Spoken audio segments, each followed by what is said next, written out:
1월 8일 오늘의 말씀은 에스라 6장 13절에서 22절입니다. 다리오 왕의 조서가 내림에 유브라데 강 건너편 총독 다뜨네와 서달 보스네와 그들의 동관들이 신속히 준행하니라. 유다 사람의 장로들이 선지자 학개와 이또의 손자 스가랴의 근면을 따랐으므로 성전 건축하는 일이 형통한지라. 이스라엘 하나님의 명령과 바사왕 고레스와 다리오와 아닥사스다의 조서를 따라 성전을 건축하며 일을 끝내되 다리오 왕 제6년 아달월 3일에 성전 일을 끝내니라.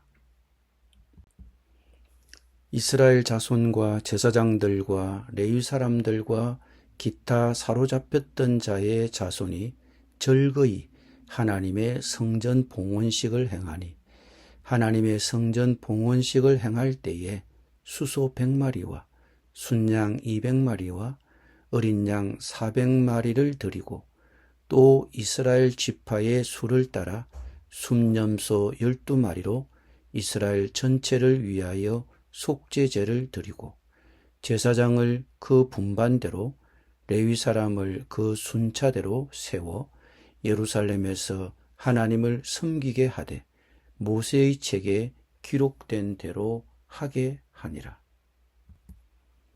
사로잡혔던 자의 자손이 첫째 달 14일에 유월절을 지키되 제사장들과 레위 사람들이 일제히 몸을 정결하게 하여 다 정결하매 사로잡혔던 자들의 모든 자손과 자기 형제 제사장들과 자기를 위하여 유월절 양을 잡으니 사로잡혔다가 돌아온 이스라엘 자손과 자기 땅에 사는 이방 사람의 더러운 것으로부터 스스로를 구별한 모든 이스라엘 사람들에게 속하여 이스라엘의 하나님 여호와를 찾는 자들이 다 먹고 즐거움으로 이랫동안 무교절을 지켰으니 이는 여호와께서 그들을 즐겁게 하시고 또 아수르 왕의 마음을 그들에게로 돌려 이스라엘의 하나님이신 하나님의 성전 건축하는 손을 힘있게 하도록 하셨음이었더라. 아멘.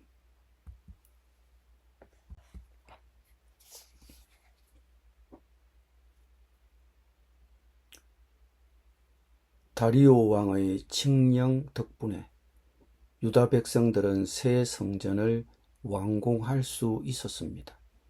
그들은 큰 기쁨으로 성전을 봉헌했습니다. 성전 건축이 완공되기까지 4년이 더 걸렸습니다. 방해가 아닌 지지가 얼마나 큰 변화를 가져올 수 있는지 놀랍습니다. 20년 동안 이웃들의 방해로 인해 백성들은 공사를 완료하지 못했습니다. 이제 이웃들은 왕을 두려워하여 공사를 지원하고 있습니다. 주님의 은혜가 없었다면 이 모든 것은 불가능했을 것입니다. 애초에 고레스의 마음을 움직여 백성을 유배에서 풀어주신 분은 바로 주님이셨습니다. 하나님께서 다리오의 마음도 움직여 고레스가 시작한 일을 완수하도록 하셨습니다. 그리고 성전 재건 공사가 다시 시작되었을 때 이웃들의 마음도 하나님께서 감동시키셨습니다. 이웃 나라들은 다리오의 칙령에 따라 제사에 필요한 가축을 공급해야 했습니다. 하루에 2마리는 문제가 되지 않았을 테지만 항소 100마리, 순양 200마리, 어린 양 400마리, 또 지파들의 수를 따라 순념소 12마리는 너무 많은 요구였습니다.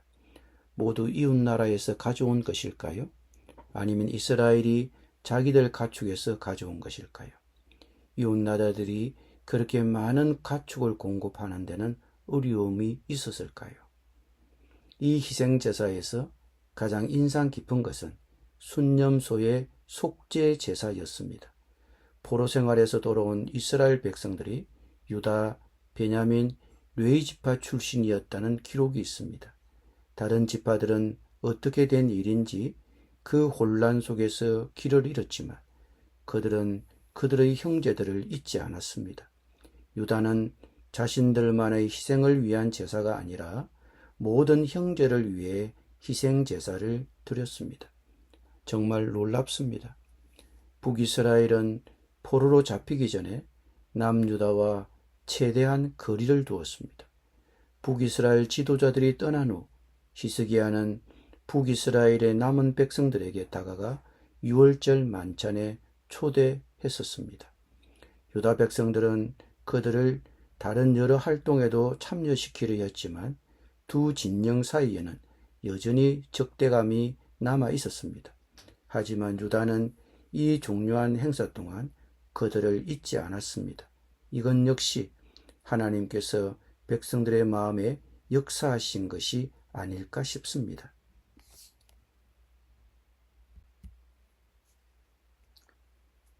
이스라엘로 귀환하여 성전 재건을 완료한 이스라엘 백성들은 유월절을 지키고 7일 동안 무교절을 즐겁게 지켰습니다. 이는 주님께서 아수르 왕의 마음을 바꾸어 이스라엘의 하나님, 곧 하나님의 성전 공사를 도울 수 있게 하심으로 그들에게 기쁨을 가득 채워 주셨기 때문입니다. 예루살렘에 하나님의 성전을 짓는 데 대한 반대 여론이 다소 있었지만 백성들은 다리오 왕으로부터 성전 건축을 계속할 수 있는 허락을 받았습니다.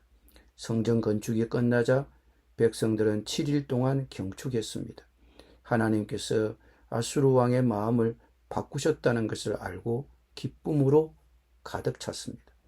왕은 성전 건축을 허락했을 뿐만 아니라 필요한 많은 물품을 지원하여 그들을 도왔습니다. 대부분의 사람들은 자신이 이루어낸 어려운 일들을 기쁨으로 축하합니다. 위대한 업적을 자랑하고 축하하지 않는 사람은 거의 없습니다. 하지만 세상은 그들이 이룬 업적 때문에 그것을 축하합니다. 우리 스스로는 종종 모든 것을 이룬 사람이자 그것을 끝낼 자격이 있는 사람으로 여겨지게 합니다.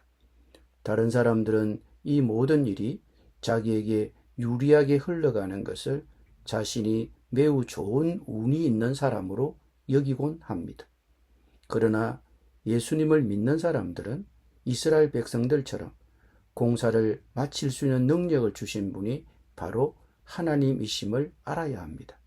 원수의 마음을 돌이켜 건축 공사를 마칠 수 있도록 은혜를 베푸신 분도 바로 하나님이셨습니다. 믿는 사람으로서 우리 자신은 뒤로 물러나야 합니다. 우리 안에서 그리고 우리를 통해 역사하시는 분은 바로 하나님이심을 깨달으십시오. 오직 하나님의 능력으로만 우리는 무엇이든 할 수 있습니다. 하나님을 위해 무언가를 하다가 어려운 시기를 겪을 때 계속 나아갈 길을 마련해 주시는 분은 바로 하나님이십니다. 세상 사람들처럼 모든 공로를 우리 스스로 차지하지 마십시오. 하나님의 뜻을 행하는 일을 마쳤을 때 하나님께서 우리를 도우셔서 이루신 일을 찬양하며 기뻐하십시오. 모든 장애물을 제거하여 끝까지 완수할 수 있도록 하신 분이 바로 하나님이심을 기념하십시오. 모든 것을 주관하시는 분은 바로 하나님이십니다. 이를 이루어냈을 때 우리는 누구를 축하합니까? 하나님? 아니면 나 자신? 하나님이신가요? 아니면 이 세상인가요? 기도드립니다. 하나님, 우리 모두가 우리의 삶 속에서 하나님의 손길을 볼 수 있기를 기도합니다. 이 세상에 대한 하나님의 권능을 알게 되기를, 우리의 삶 속에서 하나님의 은총을 보게 되기를, 하나님의 사역에 대해 찬양을 드리기를, 그리고 우리 자신이나 이 세상의 사역이 아닌 하나님의 사역을 축하하고 기뻐하게 되기를 기도합니다. 예수님의 이름으로 기도드립니다. 아멘.